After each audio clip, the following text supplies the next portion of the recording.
श्रीराम जय जय राम। रिकामा वेळ सगळा भगवंताकडे लावावा।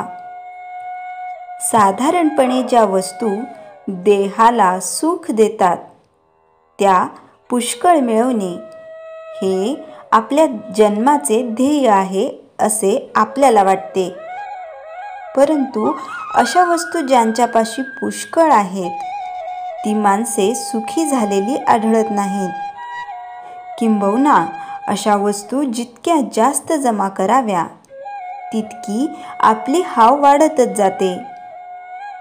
पुढे वय झाल्यावर देह क्षीण होतो आणि त्याचे भोगण्याचे सामर्थ्य कमी होते। मग वस्तू असून देखील मनाची तळमळ कायम राहते।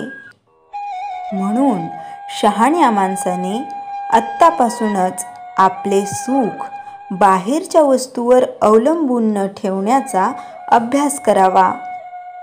बाहेरची वस्तू सुटली तरी मनाला दुसरी वस्तू अवश्य असते। अशी वस्तू म्हणजे भगवंत होय।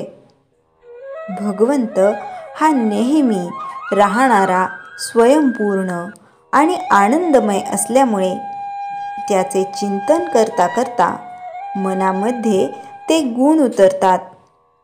अर्थात मन भगवंताच्या चिंतनाने आनंदमय बनल्यावर त्या माणसाचे जीवन किती रहस्यमय होत असेल याची कल्पना करावी।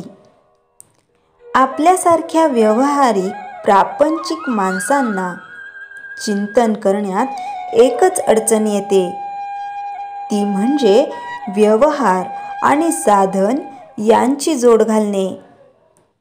आपली अशी कल्पना असते की भगवंताचे चिंतन करणारा माणूस व्यवहार बरोबर करू शकत नाही। तुकाराम बुवांसारख्या परमात्म चिंतनात बेभान झालेल्या पुरुषांची गोष्ट निराळी। आपल्यासारख्या माणसांना आपला व्यवहार अत्यंत बरोबर केल्यानंतर जो वेळ उरेल तितका भगवंताकडे लावला तर आपण फारच प्रगती केली असे म्हणता येईल। खरे पाहिले असता सध्या जेवढा रिकामे वेळ आपल्याला मिळतो तितका सगळा आपण भगवंताकडे लावत नाही। म्हणून दिवसातून काही वेळ तरी अत्यंत नियमाने भगवंताच्या नामस्मरणात घालवायचा आपण निश्चय करावा।